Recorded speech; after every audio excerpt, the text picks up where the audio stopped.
আজি ওলাই আহিব লগা হল কাৰণ আমাক মহিলা আঁচনিৰ পৰা বঞ্চিত কৰিছে।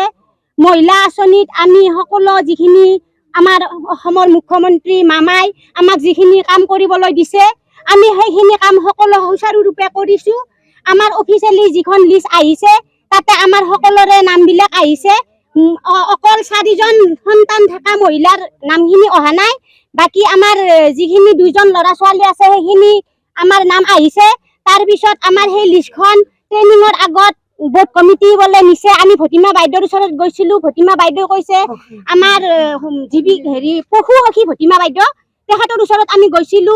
যোৱা তেখেতে কৈছি যিখন অফিচৰ লিষ্ট আপোনালোকৰ আহিছে সেই লিষ্টখনত সকলো সদস্যৰে নাম আহিছে। তাতে বোৰ্ড কমিটি এই লিষ্টখনৰ পৰা কিছুমান মহিলা বাছনি কৰিছে। বাছনি কৰি ট্ৰেইনিঙক মাতিছে। সেই মহিলাখিনিক এতিয়া নাম ভৰ্তি কৰোৱা বুলি আমি শুনিছো। কিন্তু আমাক এই মহিলা উদ্যমিতা আঁচনিৰ পৰা কিয় বঞ্চিত কৰিলে? 3টা সন্তানৰ মাতৃৰো আহিছে, 2জনী সন্তানৰ মাতৃৰ অহা নাই। আৰু মাজতে দালালি বিলাকে আমাৰ গোটৰ মহিলাকে শিকাই দিছে তোমালোকে 2000 কৈ আমাক টকা দিবা, আমি নামবোৰ সোমাই দিম। যিখিনি মহিলা 2000 কৈ টকা দিছে সেইখিনি মহিলাৰ নাম সোমাই দিছে। গোটৰ সদস্যবিলাকে যোনবিলাকৰ নাম প্ৰথম লিষ্টখনত আছে 2 নম্বৰ লিষ্টৰ নামবিলাক ওলাই অহা নাই। প্ৰথমখনত যদি আছে 2 নম্বৰখনত বাছি বাছি কিয় দিয়া সেইটো কাৰণ লাগিব। আৰু এই ট্ৰেইনিঙত যদি আমাৰ কিবা যদি ভুল হৈছিল ট্ৰেইনিঙত আমাক মাতা না আমাক সুধিব লাগিছিল কি হত আমি তেতিয়াই গম পালো কথাটো।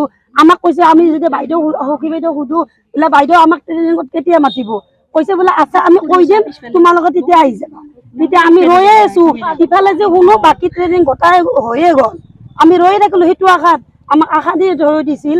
কিন্তু আমি ৰৈ থাকোঁতে ইফালে যে গম পাওঁ এই 10,000ৰ ফৰ্মবিলাক দিছে আগতে বোলে আমি যথেষ্ট কষ্ট কৰিছো। গছ পুলি ৰুই ৰুই ছাগলে খাই আৰু ৰুই পেলাই আৰু দিওঁ ফটো ক'ৰবাত গ'লেও তাৰমানে তাৰ পৰা হ'লেও ফটো পঠাই নাম নাই। প্ৰথমৰখনত আছে ফাইনেলত নাই। নহ'লে এতিয়া আমাক ন্যায় লাগে। আমি কি কাৰণত বঞ্চিত হলো? আমাৰ ভুলটো ক'ত আমাক দেখুৱাই দিব লাগিব।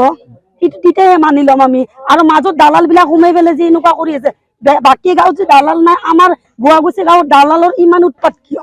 একো আঁচনিয়ে নাপাওঁ আমি। আঁচনিৰ পৰা চব বঞ্চিত মহিলাবিলাকে ঘৰৰ কাম বন এৰি পেলাই ওলাই আহে। যেতিয়াই মাতো তেতিয়াই ওলাই আহে। কিন্তু সেই বিনিময়ত কিবা এটা আশা লৈ আমি ওলাই আহো। যদি আমি হাজবেণ্ডবিলাক কওঁ আমি অমুকত যাম মিটিঙত যাওঁ বুলি নকওঁ কামবোৰ এৰি থৈ আহো। চব মহিলাই তেনেকুৱাকে ওলাই আহে। আবাৰ বাচ্চাটো